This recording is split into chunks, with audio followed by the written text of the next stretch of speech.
Cell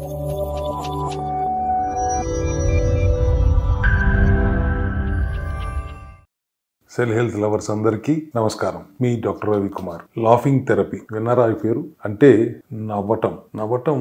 3-4 రకాలుగా ఉంటుంది. ఒకటి, మనకి ఏదైనా ఎమోషన్స్ వచ్చినప్పుడు, లేకపోతే ఏదైనా సంభాషణ జరుగుతున్నప్పుడు దాంట్లో నుంచి ఒక నవ్వు రావటం, లేదా సినిమాలో ఏదైనా కామెడీ సీన్ వచ్చినప్పుడు నవ్వటం, టీవీలో కామెడీ షోలు ఉంటాయి కదా, అవి చూస్తున్నప్పుడు కూడా నవ్వు ఆగదు. ఇది ఒక రకమైన నవ్వు అయితే, ట్రిగర్ అవుతుంటే చక్కల గింతలు పుడితే నవ్వు వస్తుంది, అదొక రకం అయితే, థెరపాటిక్ వాల్యూ కోసం నవ్వటం, గట్టిగా నవ్వటం మనం చూస్తుంటాం కదా, పార్కుల్లో నడుస్తున్నప్పుడు చాలా మంది గుంపుగా పెద్దవాళ్ళు గట్టిగా నవ్వుతుంటారు తలపైకి ఎత్తి. అది థెరపాటిక్ లాఫింగ్ థెరపీ వాళ్ళు చేస్తుంది.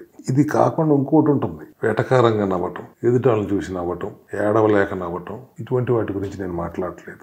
గట్టిగా నవ్వటం వల్ల వచ్చే లాభాలు, దాని గురించి మాత్రమే మాట్లాడుతున్నాను. దాన్నే లాఫింగ్ థెరపీ అన్నాను. గట్టిగా నవ్వటం వల్ల మన శరీరంలో నరాలు కదలికలు ప్రారంభమవుతాయి, హైపోథాలమస్ ప్రొడ్యూస్ అవుతుంది, పాజిటివ్ యాటిట్యూడ్ డెవలప్ అవుతుంది, స్ట్రెస్ తగ్గుతుంది, యాంగ్జైటీ తగ్గుతుంది, మన కంట్రోల్ సిస్టమ్ అయిన అమిగ్డలా ప్రొడ్యూస్ అవుతుంది. ఇవన్నీ ఎందుకు జరుగుతాయి? అనవసరమైన 3 హార్మోన్స్ సప్రెస్ అవుతాయి, అవసరమైన 3 హార్మోన్లు పెరుగుతాయి. డిఎపినెఫ్రైన్, డోపమైన్, సెరోటోనిన్ ఇటువంటివి సప్రెస్ అవుతాయి. డిఎపినెఫ్రైన్ కాకుండా ఐఎపినెఫ్రైన్ పెరుగుతూ మంచిది, కార్టిజాల్ పెరుగుతూ మంచిది, అది న్యాచురల్ స్టెరాయిడ్స్. ఇటువంటివన్నీ పెరుగుతాయి. అనవసరమైన డోపమైన్ లాంటివి సప్రెస్ అవుతాయి గట్టిగా నవ్వటం వల్ల. దానివల్ల లాభాలు ఏంటి?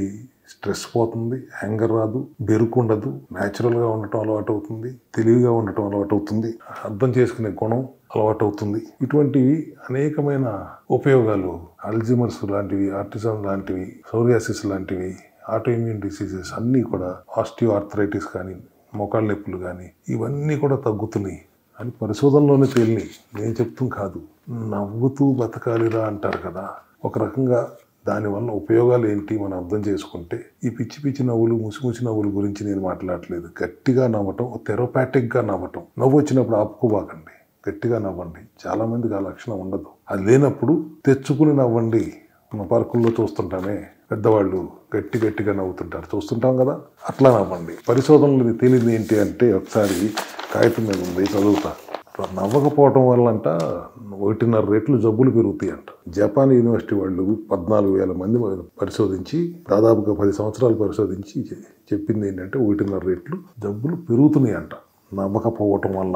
అదొకటి అయితే, తైవాన్ మెడికల్ కాలేజ్ వాళ్ళు పరిశోధనలో తేలింది ఏంటంటే, 8 వారాలు గట్టిగా నవ్వటం మొదలుపెట్టిన తర్వాత BDNF అనే హార్మోన్ పెరుగుతుంది. దీనివల్ల మెంటల్ స్టెబిలిటీ పెరుగుతుంది.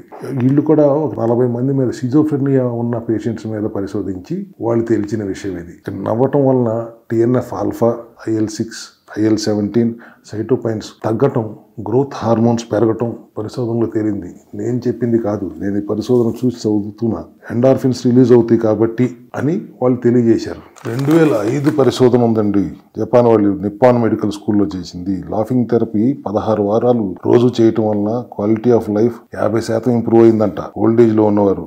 ఇది 319 మందిపై పరిశోధన చేశారంట. అట్లాగే 2018లో యూకేలోని డెర్బీ యూనివర్సిటీ 2636 మంది మీద, ఓల్డ్ ఏజ్ పీపుల్ మీద లాఫింగ్ థెరపీ చేయించడం వలన వాళ్ళు నిద్ర సుమారు 1.5 సేపు ఎక్కువ నిద్రపోతున్నారు అని పరిశోధనలో తేల్చారు.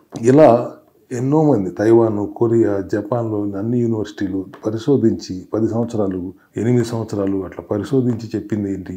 గట్టిగా నవ్వటం అవసరం ఆరోగ్యానికి. Laughing therapy is compulsory. మీరు హాయిగా నవ్వుతున్నంత వరకు ఏ ఇబ్బంది లేదు, నవ్వే పరిస్థితులు లేవు, తెచ్చుకుని నవ్వండి అని పరిశోధనలు చెప్తున్నాయి. లాఫింగ్ థెరపీ దాని గురించి ఒక అవగాహన వచ్చింది కదా. Thank you very much.